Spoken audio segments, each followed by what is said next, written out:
नमस्कार, आप सभी का स्वागत मौसम खबर में। मैं हूं मुकुल शर्मा। मौसम खबर में आपको बताएंगे देश के कौन से हिस्सों में चल सकती है शीतलहर, कहां छाएगा घना कोहरा, इसके साथ ही मौसम में क्या कुछ रहेगा खास। सबसे पहले बात करेंगे मौसम की बड़ी खबरों की, कहां कहां पर जो खास गतिविधि है वो दर्ज की जा सकती है, किस तरह का अनुमान जताया गया है। पहली बड़ी खबर हिमाचल प्रदेश से, जहां छिटपुट जगह शीतलहर चलने की संभावना जताई गई है। इसके साथ ही अगर बात की जाए पंजाब की, तो यहां भी कहीं कहीं शीतलहर चलने का अनुमान जताया गया है मौसम विभाग द्वारा। और वहीं अगर बात की जाए हरियाणा की, तो यहां आपको बता दें छिटपुट हिस्सों में घना कोहरा छा सकता है, इस तरह की जो संभावना है वो जताई गई है। साथ ही तमिलनाडु की अगर बात की जाए तो गरज और चमक के साथ यहां पर तेज हवाएं चलने का अनुमान भी जताया गया है। इसके साथ उत्तर प्रदेश की अगर हम बात करें तो इक्का दुक्का इलाकों में यहां पर घना कोहरा छा सकता है, इस तरह का अनुमान जताया गया है। अब आइए आगे बढ़ते हैं, नजर डालते हैं मौसम पूर्वानुमान में क्या कहीं पे कोई चेतावनी जारी की गई है या नहीं, या मौसम बारिश की स्थिति क्या रहेगी। सबसे पहले इस मैप के जरिए आपको हम बताने की कोशिश करते हैं। देखिए कहां कहां किस तरह की जो चेतावनी है वो जारी की गई है। जो हरा रंग आप देख पा रहे हैं इसका मतलब है कहीं भी कोई चेतावनी नहीं है इन क्षेत्रों में, जबकि जो पीला रंग है जो कि नजर बनाए रखने की बात कही गई है। अगर हिमाचल प्रदेश की हम बात करें, पंजाब की बात की जाए और उत्तर प्रदेश की बात की जाए, तो यहाँ पे शीतलहर चलने की संभावना है। पूर्वी राजस्थान में भी शीतलहर चल सकती है, जबकि उत्तर प्रदेश और इसके साथ साथ हरियाणा की हम बात करें तो यहां घना कोहरा कहीं कहीं छा सकता है। तमिलनाडु पुडुचेरी की अगर बात की जाए तो यहां बिजली की चमक के साथ तेज हवाएं चल सकती हैं। बारिश की स्थिति आइए जान लेते हैं क्या रह सकती है, कहां कहां बारिश दर्ज की जाएगी या नहीं। उत्तर पश्चिम भारत की अगर बात की जाए, आप देख सकते हैं जम्मू कश्मीर, लेह लद्दाख, हिमाचल प्रदेश, उत्तराखंड, यहां कहीं भी बारिश का कोई अनुमान नहीं जताया गया है। जबकि पंजाब, हरियाणा की हम बात करें, राजधानी दिल्ली और उत्तर प्रदेश की बात की जाए तो यहां भी आप देख सकते हैं यहां भी बारिश का कोई अनुमान नहीं है इन क्षेत्रों में। लेकिन कहीं कहीं ना सिर्फ जो कोहरा है वो जरूर छाया रह सकता है, उसके साथ साथ शीतलहर की भी संभावना जताई गई है। पूर्वी भारत की अगर बात की जाए, देखिए कहां कहां बारिश का अनुमान है। पहले पश्चिम बंगाल, सिक्किम की बात की जाए, अरुणाचल प्रदेश की हम बात करें, नागालैंड, मणिपुर, मिजोरम, त्रिपुरा में भी कहीं कहीं बारिश हो सकती है। असम, मेघालय में बारिश नहीं होगी, तो बिहार, झारखंड, ओडिशा और गांगे पश्चिम बंगाल में भी बारिश का कोई अनुमान नहीं जताया गया है। दक्षिण भारत पर आइए नजर डाल लेते हैं। आप देख सकते हैं यहाँ तमिलनाडु, पुडुचेरी की अगर बात की जाए तो कई जगह यहां बारिश का अनुमान जताया गया है। जबकि केरल और कर्नाटक के अलग अलग हिस्सों की बात की जाए, रायलसीमा और तटीय आंध्र प्रदेश, तो यहां भी कहीं कहीं बारिश की संभावना है। जबकि तेलंगाना में बारिश का कोई अनुमान नहीं है। साथ ही कर्नाटक के अलग क्षेत्रों में भी आपने स्थिति जानी। मध्य भारत की अगर हम बात करें तो यहां भी आप देख सकते हैं कहीं भी फिलहाल बारिश का कोई भी अनुमान नहीं जताया गया है। राजस्थान की अगर बात की जाए, मध्य प्रदेश की हम बात करें, छत्तीसगढ़ की बात करें, महाराष्ट्र रीजन की बात की जाए, कोंकण, गोवा, सौराष्ट्र, गुजरात, तो यहाँ कहीं भी फिलहाल बारिश नहीं होगी। तो ये तो बात हुई बारिश की स्थिति कैसी रह सकती है पिछले 24 घंटों के दौरान। देखिए क्या जो खास स्थिति है वो दर्ज की गई है, इसकी जानकारी आपको दे देते हैं। अलग अलग राज्यों में क्या स्थिति रही है। सबसे पहले अगर हम बात करते हैं यहाँ पर हिमाचल प्रदेश की, साथ ही पंजाब की बात की जाए, हरियाणा की बात करें, उत्तर प्रदेश की बात करें, तो यहाँ पे लगातार कोहरे की जो स्थिति है वो दर्ज की गई है पिछले 24 घंटों के दौरान। कई क्षेत्रों में सुबह के समय जो घना कोहरा था वो यहाँ पर दर्ज किया गया था। उसके साथ ही कुछ और खास गतिविधि जो है वो नजर नहीं आई, लेकिन इन राज्यों में जरूर कोहरे की स्थिति हमने देखी। पूर्वी भारत की अगर बात की जाए तो आप देख सकते हैं बिहार में यहाँ पर कोहरे की स्थिति जो है वो दर्ज की गई। और साथ ही हमने देखा त्रिपुरा में भी कहीं कहीं सुबह के समय जो घना कोहरा है वो दर्ज किया गया था। जबकि जो बाकी राज्य हैं उसमें किसी भी तरह की कोई भी खास गतिविधि दर्ज नहीं की गई। दक्षिण भारत की अगर बात की जाए तो आप देख सकते हैं अंडमान निकोबार की बात करें, तमिलनाडु, पुडुचेरी, साथ ही रायलसीमा और तटीय आंध्र प्रदेश, जहां पर पिछले 24 घंटों के दौरान जो बारिश की स्थिति है वो दर्ज की गई। यानी कहीं कहीं इन क्षेत्रों में कहीं कहीं जो बारिश है वो दर्ज की गई है पिछले 24 घंटों के दौरान।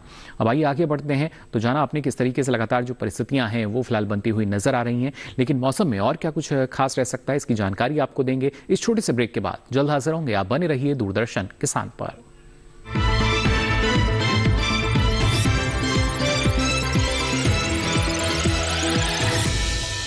चेक। जाना पड़ेगा। अरे गेम छोड़ के 1 महीना हो गया कंप्लेंट किए हुए, बैंक रिफंड ही नहीं कर रहा है। कंप्लेंट करनी है। अरे बैठिए बैठिए यहीं से कर लीजिए आरबीआई के ओम्बुड्समैन को। कैसे? आरबीआई अधिकृत बैंक, एनबीएफसी या डिजिटल लेन देन के जितने भी प्लेटफॉर्म्स हैं उनकी शिकायत आप कर सकते हैं घर बैठे बैठे आरबीआई के सीएमएस पोर्टल पर। ये हो गया चेकमेट। कंप्लेंट करेंगे क्या? आरबीआई कहता है जानकार बनिए, सतर्क रहिए।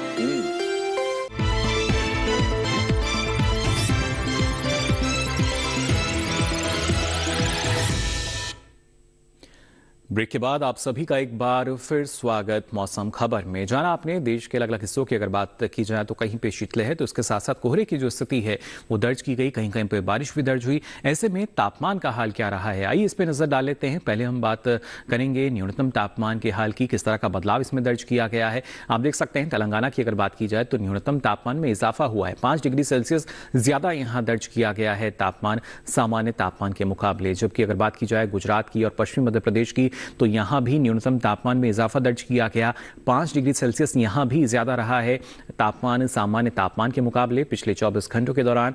जबकि भीतरी उत्तरी कर्नाटका की बात की जाए, रायलसीमा और तटीय आंध्र प्रदेश में आप देख सकते हैं यहाँ इजाफा दर्ज हुआ है, करीब 3 से 5 डिग्री सेल्सियस का इजाफा यहाँ भी दर्ज किया गया है न्यूनतम तापमान में। और खासतौर से अगर नजर डालें हिमाचल प्रदेश पर तो आप देख सकते हैं यहाँ करीब 1 से 3 डिग्री सेल्सियस का जो इजाफा है वो न्यूनतम तापमान में दर्ज किया गया है सामान्य तापमान के मुकाबले।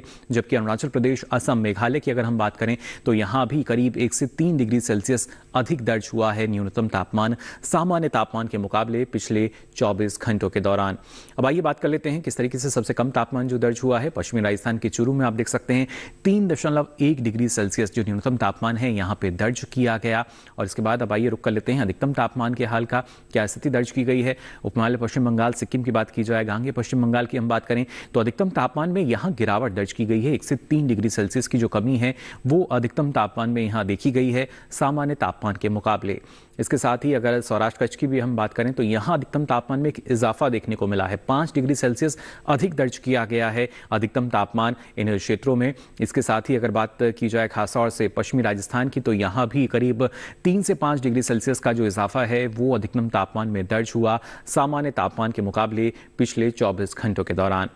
और वहीं अगर हम बात करते हैं ओडिशा की तो आप देख सकते हैं यहाँ भी एक इजाफा हमने देखा है, करीब 1 से 3 डिग्री सेल्सियस ज्यादा रहा है अधिकतम तापमान सामान्य तापमान के मुकाबले। अगर बात की जाए दूसरे क्षेत्रों की, आप देख सकते हैं विदर्भ, छत्तीसगढ़, यहाँ भी हमने देखा जो इजाफा है करीब 1 से 3 डिग्री सेल्सियस का इजाफा जो है यहाँ भी दर्ज किया गया है अधिकतम तापमान में सामान्य तापमान के मुकाबले पिछले 24 घंटों के दौरान। और सबसे अधिक तापमान आप देख सकते हैं ये सांता क्रूज में यहाँ दर्ज किया गया है और अधिकतम तापमान रहा 35.9 डिग्री सेल्सियस। सबसे अधिक तापमान जो है वो यहाँ दर्ज किया गया। तो जाना आपने किस तरह का जो बदलाव है वो अधिकतम और न्यूनतम तापमान में फिलहाल दर्ज किया जा रहा है। लेकिन देश के प्रमुख शहरों की अगर बात की जाए वहां पर क्या स्थिति रही अधिकतम न्यूनतम तापमान की, आइए इस पर भी डालते हैं नजर।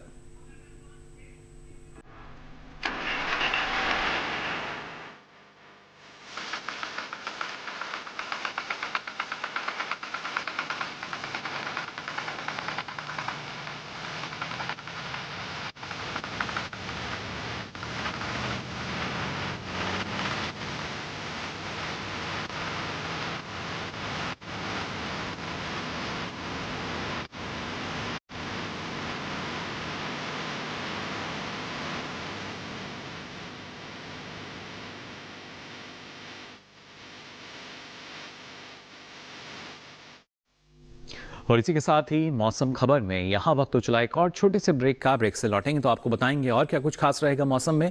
आप बने रहिए दूरदर्शन किसान पर।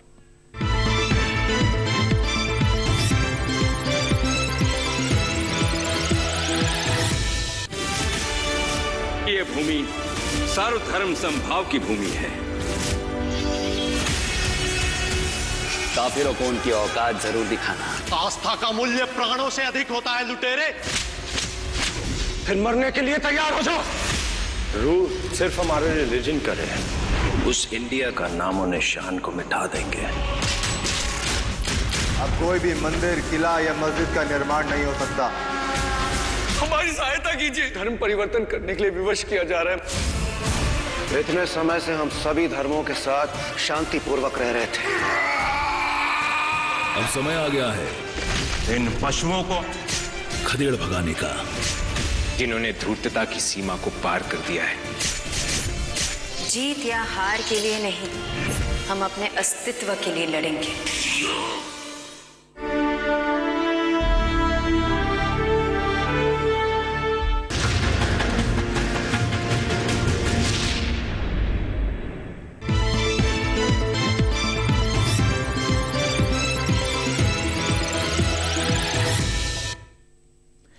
ब्रेक के बाद आप सभी का एक बार फिर स्वागत मौसम खबर में। अब आइए बुलेटिन में आगे बढ़ते हैं और बात करते हैं देश के प्रमुख शहरों में वायु गुणवत्ता की स्थिति क्या बनी हुई है वायु गुणवत्ता सूचकांक के आधार पर। जी हाँ, अलग अलग शहरों में क्या स्थिति दर्ज की गई है, कौन सी श्रेणी के अंतर्गत वायु रही है।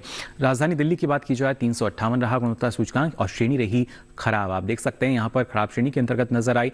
पटना की अगर बात की जाए 397 रहा और यहाँ भी एक खराब स्थिति जो है वो वायु गुणवत्ता की दर्ज की गई। कोलकाता की हम बात करें 308 यहाँ दर्ज किया गया गुणवत्ता सूचकांक और यहाँ भी एक खराब श्रेणी के अंतर्गत हमने देखा वायु गुणवत्ता को। अहमदाबाद की अगर बात की जाए 109 रहा गुणवत्ता सूचकांक और संतोषजनक स्थिति जो है वो फिलहाल यहाँ दर्ज की गई। हैदराबाद की अगर बात की जाए 135 रहा गुणवत्ता सूचकांक और यहाँ भी एक संतोषजनक स्थिति जो है वो वायु गुणवत्ता की दर्ज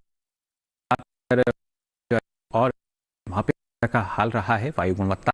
ये लगातार तो हम बताते हैं स्थिति में रहा, वहाँ बहुत अच्छी है, संतोषजनक या थोड़ी खराब क्या स्थिति रही है, सारी जानकारी आपको देते हैं हम वायु गुणवत्ता के लिहाज से, क्योंकि लगातार मौसम में बदलाव हम देखते हैं और वही बदलाव जो है वो खासतौर से हमें नजर आता है वायु गुणवत्ता के अंतर्गत भी, और ये बेहद ज़रूरी है। आपको सारी जानकारी जो है वो लगातार मौसम खबर में हम देते हैं। अलग अलग शहरों की भी अगर बात की जाए क्या स्थिति वहाँ पर दर्ज की गई है, क्या स्थिति वहाँ रह सकती है, सारी स्थिति जो है वो फिलहाल सारी जानकारी आपको हम देते हैं। मुंबई की अगर बात की जाए 134 आप देख पा रहे होंगे जो कि संतोषजनक स्थिति के अंतर्गत यहाँ भी वायु गुणवत्ता फिलहाल बनी हुई है। पुणे की अगर बात की जाए तो 92 रहा गुणवत्ता सूचकांक, यानी अच्छी श्रेणी के अंतर्गत यहां वायु गुणवत्ता फिलहाल दर्ज की गई। बेंगलुरु की अगर बात की जाए तो 118 रहा गुणवत्ता सूचकांक, संतोषजनक स्थिति जो है वो यहां बनी हुई है वायु गुणवत्ता की। अब आइए आगे बढ़ते हैं, नजर डालते हैं पर्यटन पूर्वानुमान में देश के प्रमुख पर्यटन स्थलों पर। अगले 4 दिन देखिए लद्दाख के लेह की अगर बात की जाए किस तरह का जो मौसम है वो यहाँ आपको मिल सकता है। सोमवार से लेकर गुरुवार तक चारों ही दिन एक जैसी स्थिति बनी हुई है। कुछ एक जगह जो बादल हैं वो जरूर छाए रहेंगे और ऐसे में अधिकतम तापमान करीब 3 से 4 डिग्री सेल्सियस तो वहीं न्यूनतम तापमान -10 से -11 के आसपास यहाँ रह सकता है अगले 4 दिनों के लिए। तो पर्यटन के लिहाज से आपने जाना क्या स्थिति रह सकती है, किस तरह का मौसम है जो आपको लेह में मिल सकता है। आगे बढ़ते हैं, हिमाचल प्रदेश के कुल्लू की अगर हम बात करें तो देखिए पर्यटन के लिहाज से काफ़ी बेहतर स्थिति, क्योंकि सोमवार से लेकर गुरुवार तक मौसम पूरी तरीके से खुला नजर आ रहा है।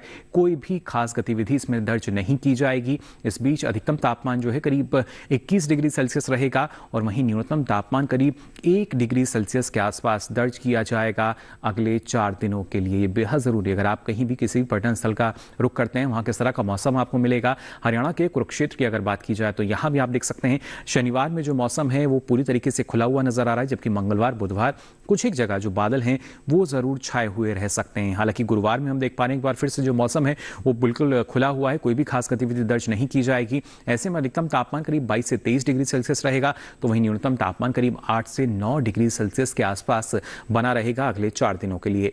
उत्तर प्रदेश के प्रयागराज की अगर हम बात करें तो आप यहाँ देख सकते हैं सोमवार से लेकर गुरुवार तक एक जैसी स्थिति बनी हुई है। यहाँ पर सुबह के समय जो कोहरा है वो जरूर छाया रह सकता है। हालांकि उसके बाद अनुमान यही है कि जो मौसम है वो साफ रहेगा, लेकिन सुबह के समय यहाँ धुंध और जो कोहरा है वो जरूर छाया रहेगा। अधिकतम तापमान इस बीच 24 से 25 डिग्री तो वहीं न्यूनतम तापमान करीब 8 से 9 डिग्री सेल्सियस के आसपास बने रहेंगे अगले 4 दिनों के लिए। अब आइए बात करते हैं पश्चिम बंगाल के जलपाईगुड़ी की। तो देखिए सोमवार मंगलवार 2 दिन मौसम जो है वो पूरी तरीके से खुला हुआ नजर आ रहा है। कोई भी खास गतिविधि इसमें दर्ज नहीं की जाएगी, जबकि बुधवार गुरुवार की अगर बात की जाए तो 2 दिन जरूर जो बादल हैं वो कहीं कहीं छाए हुए रह सकते हैं। हालांकि बरसने की संभावना इनकी कम है और ऐसे में जो अधिकतम तापमान है करीब 26 से 27 डिग्री सेल्सियस तो वहीं न्यूनतम तापमान करीब 13 से 16 डिग्री सेल्सियस के आसपास बना रहेगा अगले 4 दिनों के लिए। अब बात करते हैं मणिपुर के इम्फाल की। तो यहाँ भी आप देख सकते हैं सोमवार से लेकर गुरुवार तक धुंध जो है सुबह के समय वो जरूर रह सकती है। कोहरे की जो स्थिति है उसका सामना आपको यहाँ करना पड़ सकता है, इसलिए थोड़ा सा सावधान भी आप रहिएगा। ऐसे में जो अधिकतम तापमान है करीब 23 डिग्री सेल्सियस रहेगा, जबकि न्यूनतम तापमान करीब 5 डिग्री सेल्सियस के आसपास बने रहेंगे। तो मौसम में कोई ज्यादा बदलाव नहीं, ना ही तापमान में बदलाव है, लेकिन सुबह के समय कोहरा जो है उसका सामना आपको यहाँ करना पड़ सकता है। तेलंगाना के निजामाबाद की अगर बात की जाए तो यहाँ भी आप स्थिति देख पा रहे होंगे सोमवार से लेकर गुरुवार तक लगभग एक जैसी स्थिति है। यहाँ भी सुबह के समय जो कोहरे की स्थिति है वो फिलहाल बनती हुई नजर आ रही है अलग अलग क्षेत्रों की अगर बात की जाए निजामाबाद के। और ऐसे में अधिकतम तापमान करीब 30 से 31 डिग्री सेल्सियस रहेगा तो वहीं न्यूनतम तापमान आप देख सकते हैं 18 से 19 डिग्री सेल्सियस के आसपास दर्ज किया जाएगा अगले 4 दिनों के लिए। अब आइए आगे बढ़ते हैं, बात बात कर लेते हैं तमिलनाडु के कन्याकुमारी की। पर्यटन के लिहाज से काफ़ी महत्वपूर्ण है, काफ़ी पर्यटक यहाँ पहुँचते हैं। सोमवार को यहाँ बारिश की स्थिति दर्ज की जाएगी, जबकि मंगलवार में जो बादल हैं कुछ एक जगह छाए हुए रह सकते हैं, लेकिन अगले 2 दिन बुधवार गुरुवार में भी ये बादल बरसते हुए यहाँ नजर आ रहे हैं, यानी बारिश की स्थिति जो है वो सीधे तौर पर बनी हुई है। ऐसे में अधिकतम तापमान करीब 29 से 31 डिग्री सेल्सियस रहेगा, तो न्यूनतम तापमान करीब 23 से 24 डिग्री सेल्सियस बना रहेगा अगले 4 दिनों के लिए। राजस्थान के माउंट आबू की अगर बात की जाए तो आप देख सकते हैं सोमवार से लेकर बुधवार तक 3 दिन अगर हम बात करते हैं तो कुछ ही की जगह जो बादल हैं वो जरूर छाए रहेंगे, हालांकि बरसने की संभावना इनकी कम है। जबकि गुरुवार में आप देख सकते हैं मौसम पूरी तरीके से खुला हुआ रहेगा, पर्यटन के लिहाज से बेहतर स्थिति हम देख पा रहे हैं गुरुवार में। और ऐसे में जो अधिकतम तापमान है करीब 20 से 21 डिग्री सेल्सियस रह सकता है। वहीं न्यूनतम तापमान की बात की जाए तो ये करीब 4 से 5 डिग्री सेल्सियस। तो जाना आपने क्या स्थिति रहेगी और पर्यटन के लिहाज से, लेकिन कृषि के लिहाज से अगर बात की जाए किस तरह का मौसम रह सकता है और जो किसान है वो मौसम को ध्यान में रखते हुए कौन कौन से कृषि कार्य कर सकते हैं, आइए जान लेते हैं इस रिपोर्ट में। मध्य प्रदेश में सतपुड़ा के पठारी इलाके के किसान इस समय रबी फसलों की बुआई कर ले। इसके साथ ही यहाँ चने के अलावा मूली, मेथी, पालक, सरसों, धनिया और शलजम जैसी सब्जियों की बुआई जारी रखें। इसके अलावा मिट्टी में मौजूद नमी को ध्यान में रखते हुए आलू की रुपाई करें। यही इस समय किसान फूल गोभी, पत्ता गोभी, ब्रोकली और टमाटर के पौधों की रुपाई करते रहे। झाबुआ के पहाड़ी हिस्सों में मटर, आलू, लहसुन, फूल गोभी, पत्ता गोभी, मूली, मेथी और पालक जैसी सब्जियों में समय से सिंचाई करें। इसके अलावा यहाँ तैयार खेतों में प्याज की रुपाई करें। निमाड़ घाटी इलाके में गेहूं में अंकुरण के 21 से 25 दिनों के बाद सिंचाई करें। यही अरहर को कीटों से बचाएं। मध्य नर्मदा घाटी इलाके में गेहूं, चना और सरसों की बुआई कर लें। यही समय मिर्च, आम और अमरूद में सिंचाई करें। विंध्य के पठारी इलाके में टमाटर, बैंगन, मिर्च, पत्ता गोभी और फूल गोभी की नर्सरी लगाएं। इसके साथ ही यहाँ आलू की रुपाई करें। बुंदेलखंड में इस मौसम में मिर्च, टमाटर और पपीते में रोगों का प्रकोप बढ़ सकता है। ऐसे में किसान इसकी निगरानी करते रहें और प्रकोप दिखाई देने पर कृषि विशेषज्ञों की सलाह से जरूरी दवाओं का छिड़काव करें।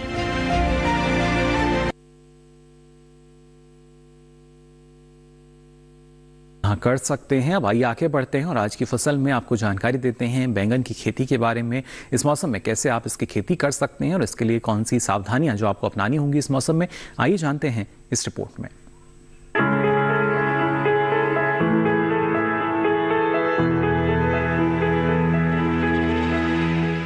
ये समय बैंगन की बुआई के लिए अनुकूल है। बैंगन की बुआई करने से पहले खेतों को अच्छी तरह तैयार कर ले। खेतों की जुताई कर जमीन को समतल कर ले। बुआई करते समय पौध से पौध की दूरी 60 सेंटीमीटर और पंक्ति से पंक्ति की दूरी 60 से 75 सेंटीमीटर रखें। किसान बैंगन की कई किस्मों की बुआई इस समय कर सकते हैं, जैसे पूसा श्यामला। बैंगन की ये किस्म लंबे आकार की होती है। इस किस्म की बुआई पंजाब, उत्तर प्रदेश, बिहार और झारखंड में कर सकते हैं। इस किस्म की 1 हेक्टेयर में 390 क्विंटल पैदावार ले सकते हैं। इसकी शाखाएं सीधी होती है और पौधा कांटा रहित होता है। पूसा पर्पल क्लस्टर की बुआई भी की जा सकती है। ये किस्म उत्तरी भारत के मैदानी और पर्वतीय इलाकों के लिए अच्छी होती है। 1 हेक्टेयर में 200 क्विंटल पैदावार ली जा सकती है। इसकी लंबाई 10 से 12 सेंटीमीटर होती है। इसका रंग गहरा बैंगनी होता है। इसके अलावा पूसा अंकुर की बुआई की जा सकती है। इस किस्म का आकार गोल होता है। पूसा अंकुर राजस्थान, गुजरात, हरियाणा, दिल्ली, मध्य प्रदेश और महाराष्ट्र में लगाने के लिए काफी अच्छी है। 1 हेक्टेयर में 350 क्विंटल फसल ली जा सकती है। पूसा उत्तम भी लगा सकते हैं। इसका आकार भी गोल होता है। बैंगन की इस किस्म की बुआई पंजाब, उत्तर प्रदेश, बिहार और दिल्ली में की जा सकती है। बुआई के तुरंत बाद पहली सिंचाई करें। ध्यान रखें कि दवा का छिड़काव विशेषज्ञों की सलाह से मौसम साफ रहने पर ही करें। तो जाना आपने किन किन बातों का ख्याल आपको रखना होगा और किस तरह की सावधानी अपनानी होगी, और इसके लिए सारी जानकारी को जानना बेहद ज़रूरी। आपको बता दें ये सारी जानकारी आप देख सकते हैं डीडी किसान के यूट्यूब चैनल पर भी। इसके लिए आपकी टीवी स्क्रीन पर जो QR कोड दिखाया जा रहा है इसे आप स्कैन करें, जिसके बाद आप पहुंचेंगे हमारे यूट्यूब चैनल पर और यहाँ मौसम खबर के साथ ये सारी जानकारी आप कभी भी कहीं भी ले सकेंगे। फिलहाल इस बुलेटिन में बस इतना ही। मौसम की ताज़ा जानकारियों के साथ फिर होंगे हाजिर। मुझे दीजिए इजाज़त। नमस्कार।